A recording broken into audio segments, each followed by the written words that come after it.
Continuei a conduzir até as 7h30 da manhã, aproximadamente. Isso eu já estava na A63, já tinha passado a fronteira da Espanha com a França. E acabei por parar num parque e para fazer a minha pausa de 9 horas.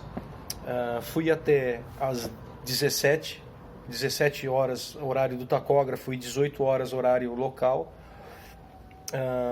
E depois de fazer o restante da minha navegação, eu mandei uma mensagem para o meu chefe a dizer que eu não ia chegar no cliente às 13 horas, e era o último cliente. Ou seja, eu ainda tinha mais 3 para atender antes dele. Avisei o chefe, disse, olha, pela minha navegação eu não vou chegar lá. Essa carga só vai chegar lá na quarta-feira pela manhã. Agora, se o cliente trabalha até as 8 da noite, bom, talvez eu consiga. Mas se ele trabalha só até as 5, 6 da tarde, como é o comum, não vai dar, só vai ficar para o outro dia. Pronto. Essa foi a decisão mais acertada que eu tomei, porque o gestor conseguiu entrar em contato com o cliente e acertou a carga para o outro dia. Se a gente não diz nada, o gestor acredita que está tudo bem, que a gente vai chegar no horário combinado, e no final das contas isso não acontece. E aí é pior. Bom, continuei seguindo o caminho e sempre atento, né, ao tempo, à hora de chegada e tudo mais. E conduzi até 1 da manhã aproximadamente, se eu não me engano, ou 3 da manhã, e isso para chegar no primeiro cliente também.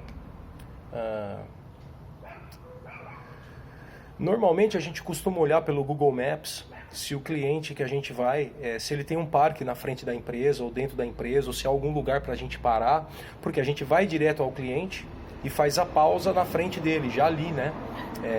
Isso é sensacional, porque quando termina a nossa pausa de 9 horas, o nosso descanso, o tacógrafo está cheio de horas. Então a gente entra no cliente, descarrega e já pode partir para o próximo e dar continuidade no trabalho. Diferentemente, se a gente chega lá ou com amplitude no final, ou com o tacógrafo com horas no final, é horrível, porque às vezes a gente entra no cliente para descarregar e até você chegar no cais, manobrar o caminhão e parar, já não tem mais hora. E aí a gente é obrigado a dormir com o caminhão atracado no cais. Isso é péssimo, tanto para o cliente quanto para nós. Embora pro motorista tenha uma certa segurança, mas é só segurança, porque o barulho de caminhão entrando e saindo, empilhador, bateção de coisas, enfim, é horrível dormir dentro de empresa desse jeito.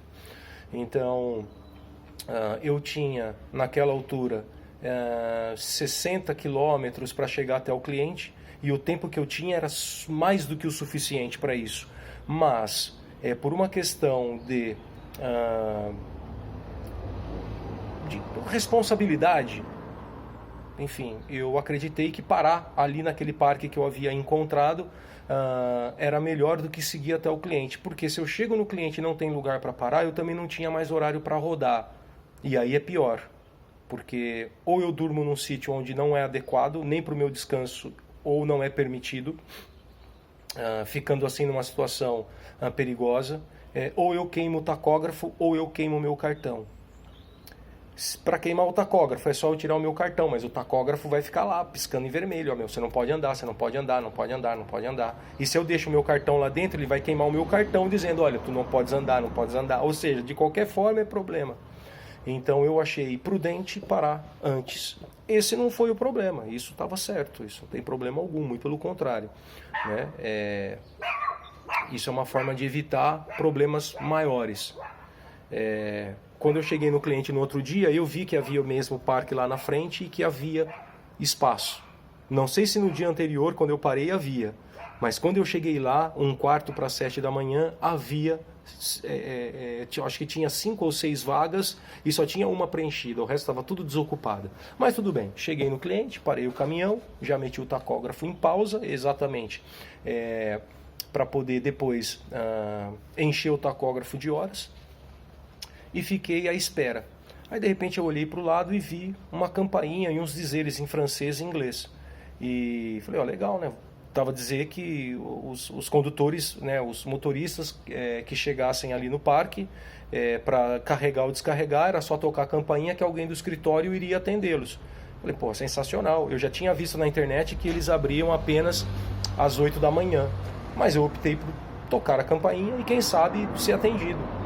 Haja vista que alguns carros já tinham entrado. Então, toquei a campainha, a pessoa me atendeu, eu perguntei se eu já podia, se eu podia descarregar uma carga de Portugal.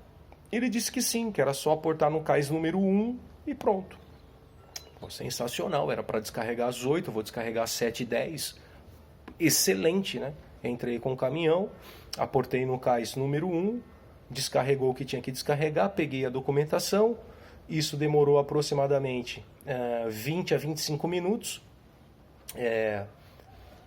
Infelizmente eu não consegui fazer a pausa de 45 para encher o tacógrafo, mas eu tinha tempo de sobra para chegar no outro cliente. Isso não ia ter problema.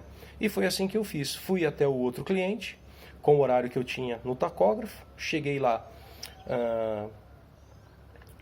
Foi basicamente a mesma operação que eu fiz nesse cliente. Meti o tacógrafo em pausa, em descanso, e fiquei sentado ali. E tal, passa o tempo, passou, tal. Uma hora e 10. Até que eles me pediram para abrir a lona. E eu achei estranho, porque se eu já tinha aportado o caminhão no cais, com as portas de trás abertas, e já tinham descarregado o que era deles, por que abrir a lona? E eles não falavam inglês, estavam falando só em francês, estava difícil de entender o que eles queriam. O que acontece é o seguinte, a próxima carga era a 3 quilômetros dali. 5 quilômetros? Não, desculpe. Era 5 minutos dali. E eles queriam baixar a carga. Por quê? Eram umas bobinas de aço e algumas estavam por cima das outras. E eles queriam colocar todas no chão. E eu disse a eles, olha, mas para que você vai fazer isso? Vou entregar aqui do lado. Não precisa, lá eles descem. Não, a gente vai descer aqui. Bom, tá bom. Aí me fizeram abrir a lateral. Eu falei, olha, mas isso vai tomar meu tempo. Por que não faz isso lá? Qual que é o problema? E, sabe, explicando em inglês e tentando falar em francês. E eles não têm muita paciência. Enfim, eu tive que abrir a lona e esperar lá mais um tempo. No final, eles terminaram e eu fui fazer a próxima descarga. E aí é que veio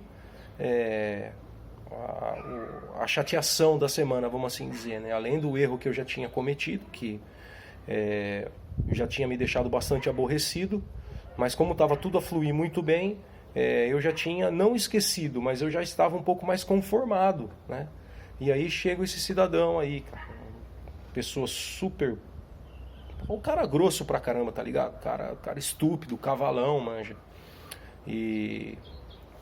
Eu vou contar a história inteira. Quando eu cheguei lá, primeiro que o GPS me mandava dar a volta na empresa, para ir pelo outro lado. Mas como eu já tinha visto alguns caminhões parados ali, falei, mas não faz sentido ir para o outro lado se o portão está aqui e os caminhões estão aqui. E eu fui por ali onde eu achava que eu tinha que ir e foi uma decisão acertada. Porque eu cheguei lá e realmente era por ali. E aí eu já embiquei o caminhão na cancela. Lá tinha um aviso, enquanto você falar com o pessoal da segurança, desligue o motor. Desliguei o motor e fui lá conversar com a pessoa que estava na guarita. E aí disse a ela que eu tinha uma carga de Portugal para descarregar, que eram bobinas de aço inox, tudo isso num francês, né, ralé igual o meu, mas usando o tradutor do Google. E como eu já disse para vocês antes, eu gosto de falar. Eu não gosto de mostrar escrito ou de mostrar o Google Translator falando e tal. Eu gosto de falar, porque a gente aprende. E, enfim, eu acho que é bem legal.